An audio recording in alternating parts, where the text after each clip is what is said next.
Salut tout le monde et bienvenue sur Live Bénin. Aujourd'hui, préparez-vous à plonger dans l'histoire épique du royaume du Dahomey. Un royaume africain qui a régné en maître grâce à son organisation militaire de fer et sa culture incroyable. Et oui, c'est bien ce royaume qui est célèbre pour ses guerrières amazones redoutables et son influence culturelle immense. Alors, restez bien avec nous pour découvrir cette histoire fascinante.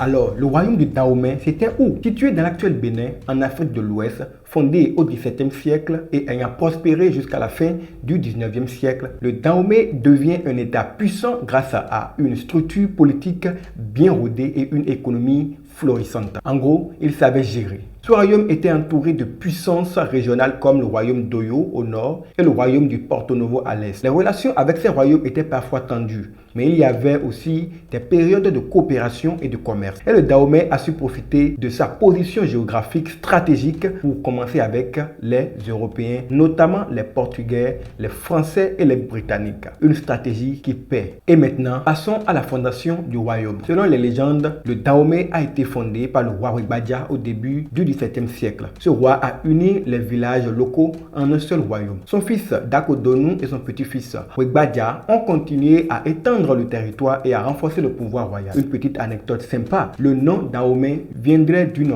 confrontation entre Wegbadia et un chef local Dan. Dan aurait été tué et enterré sous le palais royal, d'où Dahomey, qui signifie littéralement dans le ventre de Dan. D'accord, non? Les premiers rois du Dahomey ont posé les bases de l'organisation politique et militaire du royaume. Wegbadia en particulier est souvent vu comme le véritable fondateur du royaume grâce à ses réformes administratives et militaires.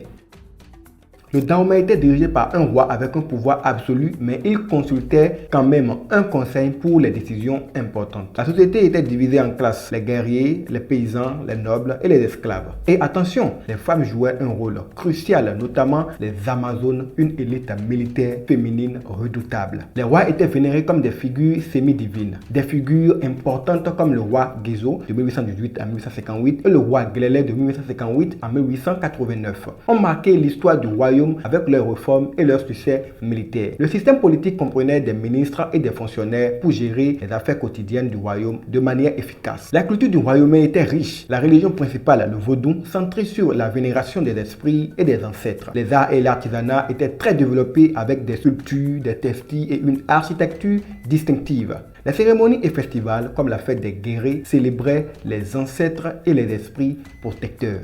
Les palais royaux d'Abomey, inscrits au patrimoine mondial de l'UNESCO, témoignent de l'architecture et de l'art dahoméen. Ces palais étaient décorés de bas-reliefs illustrant des scènes historiques et mythologiques. Les récits oraux, les danses et les musiques jouaient aussi un rôle crucial dans la transmission des traditions. L'économie du Dahomey reposait sur l'agriculture, l'artisanat et le commerce. Les produits agricoles principaux étaient le maïs, les yams et le palmier à huile. Le commerce des esclaves était controversé mais crucial pour l'économie, permettant des échanges avec des Européens et d'autres royaumes africains contre des armes, des textiles et d'autres biens de valeur. En plus du commerce des esclaves, le Dahomey participait au commerce régional de biens comme les épices, l'or et l'ivoire. Le royaume avait des marchés bien organisés et des routes commerciales sécurisées, favorisant les échanges et la prospérité économique. L'armée du Dahomey était redoutable, bien organisée et disciplinée avec des régiments masculins et féminins. Les Amazones du Dahomey étaient célèbres pour leur bravoure et leur compétence au combat. Elles étaient recrutées dès leur jeunesse et entraînées rigoureusement dans la discipline, le courage et la loyauté envers le roi. Les campagnes militaires contre les voisins, notamment les royaumes d'Oyo et de Porto Novo, témoignent de l'efficacité de l'armée dahoméenne. Les Amazones utilisaient des tactiques avancées et une stratégie efficace pour défendre le royaume et mener des campagnes de conquête.